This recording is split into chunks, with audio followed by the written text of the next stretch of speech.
Hey everybody, I'm Zach Doctor, co-founder and CEO of WagerWire. I'm really excited to be here for the IGB Startup Pulse with Alex Tomic of Alea and James and Lou as well here. And Alex, why don't you go ahead and kick it off and give yourself an introduction here. So guys, it's a pleasure being with you here today. Thank you for having me. My name is Alex Tomic. I'm the founder of Alea, and Alea started as a B2B operation in 2012 with Slots Million and shifted towards a B2B operation, which is basically now a game aggregator and also a payment aggregator. Fantastic, fantastic. James, you want to go ahead? Hey, yeah, I'm James King. I'm the CEO and co-founder of Flows. We are the leading integration and automation platform in this space, and hopefully at some point other spaces. But we really launched to accelerate innovation across this industry. That was our aim. Very cool. Lou Stadler, CEO of 506 Tech and founder of Swap Profit New Digital Marketplace.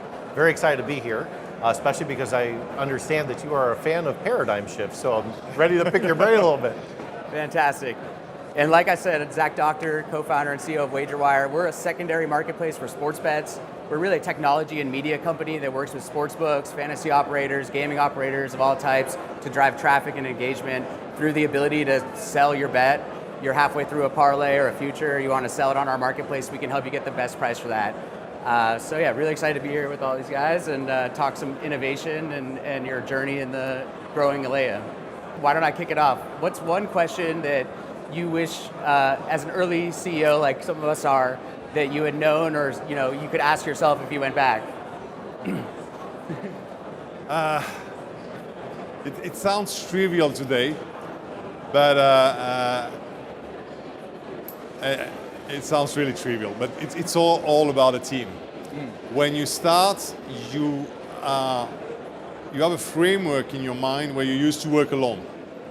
And you aggregate people around yourself, but you still continue working alone with a team around you.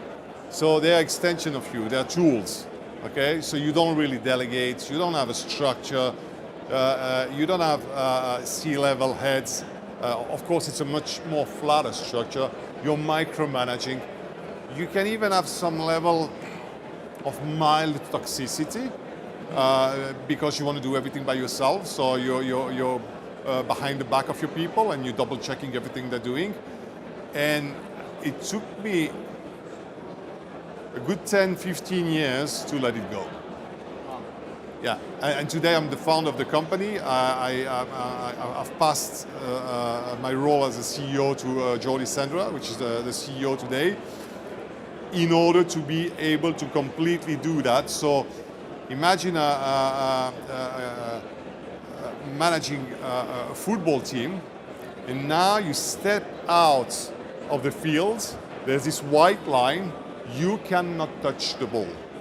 You're not allowed to touch the ball. You can scream as much as you want. Right. You can brief them before. You can debrief them after. You can build the team, but you're not allowed to touch the ball. I'm not allowed to touch the ball. So when I talk to the employees, I'm talking to them like I'm like a concierge. I'm talking about the coffee machine.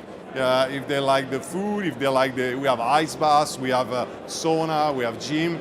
If they like the activities or whatever, I never talk to an employee about the work. Only with the C-level, and I let them do the job. So we have this, like say, strategic meeting. It could be once a week. It could be even once a month, and then after, nothing. I could see it being challenging to give up that control. I don't know, when we start out as a founder, you're doing every job, right? You're wearing every single hat. You're HR, you're ops, you're finance, you're doing everything you can, you're sales. And then you gradually try to delegate that, but... I used to call myself concierge executive officer when I was a CEO. I felt like a concierge. yeah, it feels like it, right? You're doing everything. Right. Great, yeah. James, I feel like, you want to go next? I've got a couple, but I'm going to jump into that a bit more on the employee side because I think as a startup, limited funds, as we all kind of know from doing it, hiring is one of the most important things and probably the most stressful, again, especially at the early stage because you can hire one person, two, three, something like that. You've spoken before about the importance of cross-industry talent. Yeah. And to that point, I think your CEO and COO are non-industry industry people. What do you see as the value in that, and what has that kind of organizationally and changed sort of for Alea? All right, so this may be a controversial topic in our industry. Yeah. It's. Go there. I think it's an open topic in any industry, but could be a little bit controversial in our industry. Okay, so in any industry, you're going to open up the pool of the people you can recruit. Yeah. Okay, so let's say we're a small industry, and we can recruit from bigger industries, from a bigger pool, because we recruit from any industry. Now, the negative cherry on the top of that cake in the iGaming industry is that, first of all, it's a small industry, and we don't attract the best talents. We don't attract the best talents because there's a stigma of gambling. So some people don't want to work in the gambling industry. And I say gambling industry on purpose and not gaming industry, because we're already framing it by saying gaming, we're already hiding what we really do. Yeah. So we say, oh, we do iGaming. No, we do online gambling actually, you know? So a lot of talents, they don't want to come and work in our industry. So who's going to come and work in our industry? People that are looking for money. People that are not really interested by the project. They want a cash. They want an easy cash. And then what happens? Company recruits them, attracting them and telling them, come work in Malta, for example, on a sunny island in a vibrant industry. And then you see LinkedIn or Instagram posts of people next to a pool having piña coladas. And then we have the parties and the girls. Who are we going to attract with that? We're not going to attract the right people. And then these people stay within this industry. It becomes, sorry, but to say it, an inbred industry where people are overpaid because we make money, we are a profitable industry, and where people are not talented. And they stay and they move up without being talented just because they spent 2 years in a big company, I won't name. Big B2C, big B2B. After 5 years, they come from customer support to manager, executive, manager, head, C-level. That can be done I've seen people coming to head in 2 years, C-level 3 years. Yeah. So They need a director for tax reasons in that country. Right. Say again? They need the director for tax reasons in the country. Right. So how do you snap out of that? Yeah. So how to step out of that? Our rule, if you're not a sales, and for account managers, sometimes we can take account manager outside of the iGaming industry, but it's complicated. And some people internally are saying we need more people from the iGaming industry. But basically, you hire outside the iGaming industry. Our CEO didn't know about iGaming. And he comes from a school called IESE. I've done that school too, like an executive MBA. He's done the full MBA. He's an engineer, builds roads and bridges. IESE has been founded by Opus Dei. It's very religious. I've been there. There's Jesus and Marys everywhere. And we're talking about gambling. And at the beginning, it was like, well, I don't know if my family is going to be happy with that. I say, that's the amount of money that's on the table. I say, okay, then. So to be honest, we don't even overpay. We're in Barcelona. There's not much such competition. But if we were in Malta, in Cyprus, we would need to pay almost, or even more sometimes, twice of the money you pay. There are people that are making basically half of $1 million per month being C-levels and not CEOs in our industry, and they know that in any other industry they will be at 100K. 120, 100, 120, and they are at 500K per month. All right? Which is more or less 5 times what they should have in any other industry. That's outrageous. Which companies? Yeah, exactly. It sounds right. I could name it so easily. Who pays? Who pays a lot in this industry? Who overpays? And you know what I found out? Can I say that? I saw this. I saw the salary of our sales. I was surprised. They earn a lot of money. But why? Also because the companies are growing. Right. Because we're making crazy numbers. And they're selling a lot. And they make money, but they wouldn't make that in any other industry. Interesting. Very cool. Alex, let me ask you, because obviously you're a gigantic figure for thinking outside of the box, right? So when you decide that you want to invest in something or create something new, how much is psychologically the challenge within you and like, wow, this is really new, this is really crazy, I don't know. Like, how does that work where you're like, man, this sounds like something that could work, but I'm not sure because it's way out there, right? As an investor, huh? Yeah. Okay. So I did invest in several gaming companies and non-gaming companies. And to be honest, I rarely look at the project because a lot of the times the project diverge. I've invested in Beyond Play. It should have been a bit behind the product. It became a jackpot aggregation product. And I invested also in Blue Ribbon, which was the first jackpot aggregation product done by two ex-Playtech guys. So, it's not about the project. I never look at the project, to be honest. I look at the people. So, in that case, it was Carolina Pelch, Okay. for which I have a lot of respect.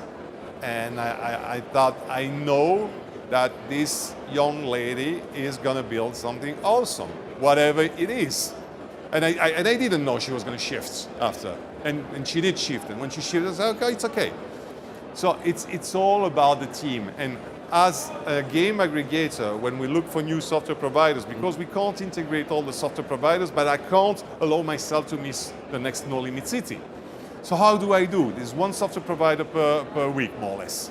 So we look at them, and we do look at the games, and if they're good or not, but that's very hard to evaluate. I've seen Bonanza, showed to me by Nick Robinson himself in Las Vegas on his phone, when he was nobody, and I laughed at him.